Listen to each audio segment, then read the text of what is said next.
Welcome to Sowji's kitchen and my family వ్లాగ్స్లో ఇంకొక మంచి వ్లాగ్తో మీ ముందుకు వచ్చేసా. మార్నింగ్ బ్రేక్ఫాస్ట్ కోసం స్ప్రౌట్స్ దోశ చేశాను. అది వేరేగా ఒక వీడియో అనేది పెడతానమాట. మార్నింగ్ వీడియో అనేది తీయడానికి అవ్వదు కదా, పిల్లలకి రెడీ చేసి స్కూల్కి అనేది పంపించాలి కాబట్టి వర్షికి అయితే స్కూల్కి అయితే పంపించేస్తాను అనమాట. ఇంకా డైలీగా ఎలాగో టెంపుల్కి వెళ్తాం కదా, ఈరోజు ట్యూస్డే అని చెప్పి ఇంకా అలాగా ట్యూస్డే అని కాకపోయినా పిల్లల్ని దించేసి డైలీ అలా వెళ్ళి వాకింగ్ చేసుకుంటూ వస్తాము. ఇంకా ఆఫ్టర్నూన్ లంచ్ కోసం అయితే ఈరోజు పప్పు చేయడం లేదు, రసం. నెక్స్ట్ బెండకాయ ఫ్రై కోసం అయితే కొంచెం ఆయిల్ వేసుకొని కొంచెం శనగపప్పు, మినప్పప్పు, జీలకర్ర, ఆవాలు, నెక్స్ట్ వెల్లుల్లిపాయలు వేసుకొని మంచిగా ఫ్రై చేసుకోవాలి. తర్వాత ఇందులోనే పచ్చిమిర్చి, ఎండుమిర్చి, అలాగే కొంచెం కరివేపాకు వేసి ఫ్రై చేసుకోవాలి. మంచిగా చూసారు కదా, వేయించుకున్న తర్వాత ఇప్పుడు మళ్ళీ మనం అందులోనే ఆనియన్స్ని యాడ్ చేసుకోవాలి.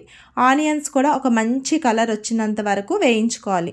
వేయించిన తర్వాత దీనిలోనే మనకి నచ్చిన షేప్లో కట్ చేసుకున్న బెండకాయ ముక్కల్ని యాడ్ చేసేయాలి. యాడ్ చేసి కొంచెం టేస్ట్కి 1 టేబుల్ స్పూన్ సాల్ట్, అలాగే 1 టేబుల్ స్పూన్ పసుపు వేసుకొని మంచిగా ఒకసారి మిక్స్ చేసేసి మూత పెట్టుకోవాలి.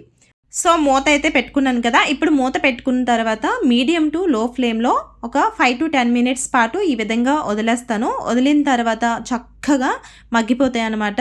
మధ్యలో ఒక్కొక్కసారి కదిపితే కలపొచ్చు, లేదు అనుకుంటే నేనైతే అస్సలు కలపను. ఒక 10 మినిట్స్ వరకు వదిలేస్తే చక్కగా ఈ విధంగా అయిపోతుంది.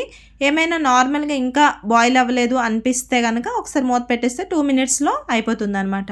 తర్వాత ఇందులోనే వేయించిన పల్లీలు, అలాగే కొంచెం కారం, జీలకర్ర పొడి, ధనియాల పొడి, గరం మసాలా, మనకి తినేదాన్ని బట్టి మసాలా అనేది వేసుకొని కొంచెం కొబ్బరి పొడిని యాడ్ చేసుకోవాలి. ఒకవేళ వీలైతే పచ్చి కొబ్బరిని కూడా వేసుకోవచ్చు.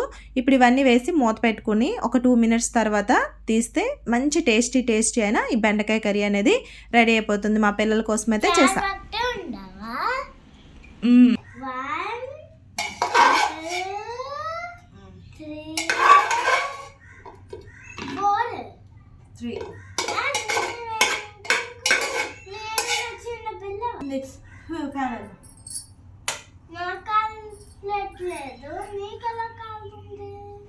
కాలం లేదు నీకా, సరేలే తిని.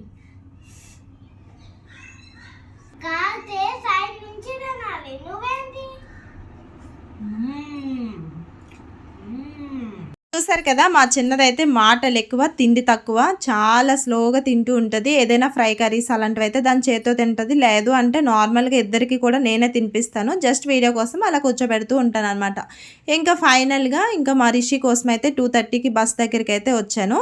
ఇంకా వచ్చిన తర్వాత దానికి మార్నింగ్ అందరే కలిసిందంటే చూస్తున్నా, ఏం కాలేదని చెప్పింది. ఇంకా దీనికి ఇంటి నుంచి ఇంటికి వెళ్ళిన తర్వాత దీనికి అన్నీ ఫ్రెష్ చేసి రెడీ చేసి ఇంకా అన్నం తినిపించేసి ట్యూషన్లో దించి ఇవంతా చాలా ప్రాసెస్. ఇంకా బీ షిఫ్ట్ నుంచి అన్నయ్య వాళ్ళు వస్తారు కదా, ఇంకా మా హస్బెండ్ ఫోన్ చేసి వాళ్ళతో అయితే ఇంకా పల్లీలు ఇవన్నీ తెప్పించాడు అనమాట. ఆల్రెడీ పల్లీలు ఉన్నాయి, అయినా మళ్ళీ తెప్పించాడు.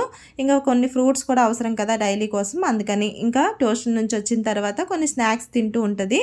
ఇంకా నైట్కి అయితే డిన్నర్ కోసం రోటీ ఇంకా బెండకాయ కర్రీ అయితే ఉంది కదా, అదైతే ఈరోజుకి తినేస్తాం అనమాట. సో మరి మీకు నచ్చిందా ఈ వ్లాగ్ అనేది? నచ్చితే ఒక లైక్ చేయండి, అలాగే ఎవరైతే సబ్స్క్రైబ్ చేసుకోలేదో సబ్స్క్రైబ్ చేసుకోండి.